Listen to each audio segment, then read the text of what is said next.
रेहाना और रवि की शादी के बाद रवि के पास कुछ नहीं था।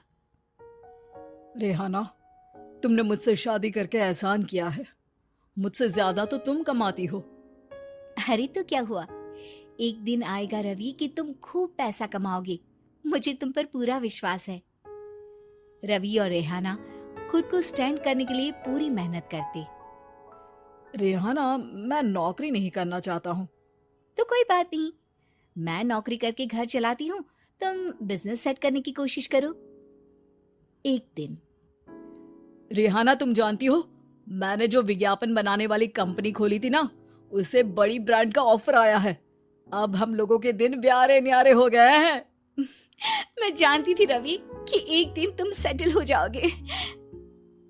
रवि का काम अच्छा चल जाता है। एक दिन वो रेहाना से कहता है, रेहाना, अब हम लोगों का बच्चा भी हो गया है।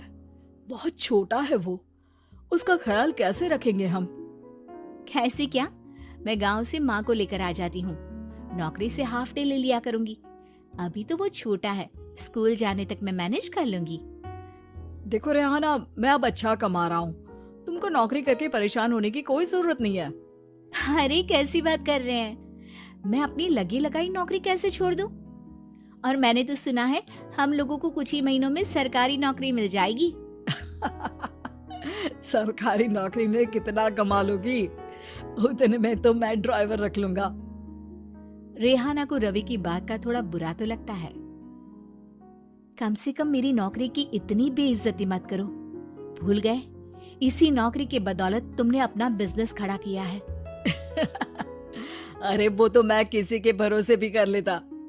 देखो, अपने बच्चे को संभालो, घर का काम करो। अब बाहर जाती तुम अच्छी नहीं लगती हो।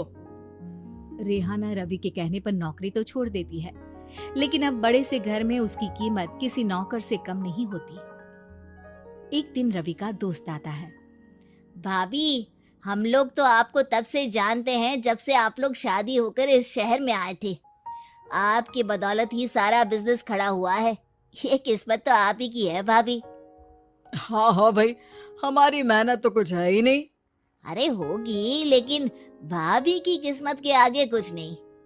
दोस्त वहां से चला जाता है, लेकिन रवि का गुस्सा 7वें आसमान में होता है। देखा कैसे बोल रहा था? अरे बिल्कुल अच्छा आदमी नहीं है ये। कैसी बात कर रहे हैं आप? प्रशांत भैया तो बहुत अच्छे इंसान है रवि।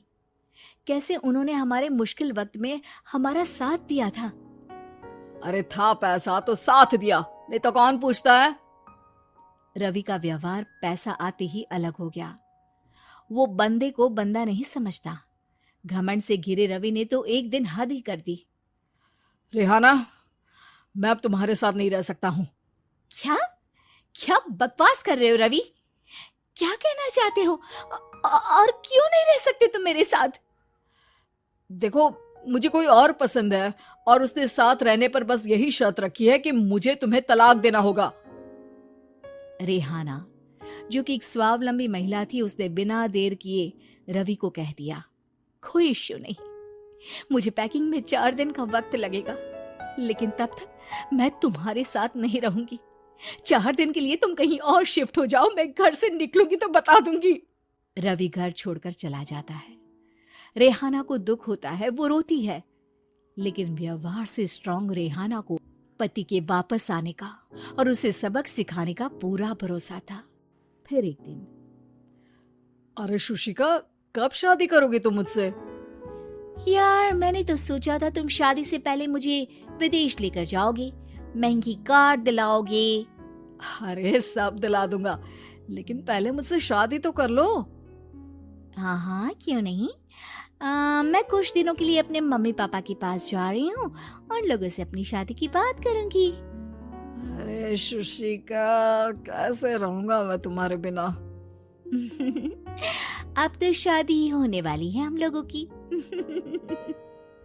शुशिका रवि को छोड़कर चली जाती है। रवि घर आता है, जहाँ रेहाना को ना पाकर उसे सब अजीब लगता है। घर तो रेहाना के बिना कुछ नहीं है, बच्चे की याद भी आ रही है। चलो एक वीडियो कॉल कर लेता हूँ। रवि रेहाना को वीडियो कॉल करता है, लेकिन रेहाना फोन नहीं उठाती। रात को सोते वक्त मन कर रहा है मुन्ने को गले लगा लूं। चलो कोई ना, शुशिका से शादी के बाद मेरे और भी बच्चे होंगे। अगले दिन रवि ऑफिस जाता है जहां टीना खड़ी होती है। सर, आपने अपने नए ऐड के लिए मॉडल की रिक्वायरमेंट डाली थी ना, मैं उसी के लिए आई हूँ। रवि टीना को देखकर खुश हो जाता है। अब शादी हो गई है तुम्हारी? नहीं सर, बस अच्छा सा हैंडसम और अमीर लड़का देख रहे हैं मेरे मम्मी पापा। रवि के दिमाग से तो टीना को देखकर शुशिका का ख्याल भी खत्म हो जाता है। अरे यार, ये लड़की मिल जाए कितनी सुंदर है। शुशिका तो इसके आगे कुछ नहीं है। क्या तुम्हें ऐसा नहीं लगता कि मुझसे मिलकर तुम्हारी ये खोज खत्म हो गई है? आप तो 2 बच्चों की पापा लग रहे हैं। अरे नहीं नहीं, मेरी शादी तो हुई थी, लेकिन बीवी को किसी और से प्यार था, मुझे छोड़कर चली गई। खैर, टीना की दोस्ती रवि से हो जाती है, लेकिन 1 महीने बाद शुशिका रवि के पास वापस आती है। मेरे मम्मी पापा तुमसे मिलना चाहते हैं, लेकिन उन लोगों को ये मत बताना कि तुम पहले से शादीशुदा हो। और हाँ, शादी से पहले अपनी सारी प्रॉपर्टी तुमको मेरे नाम करनी होगी।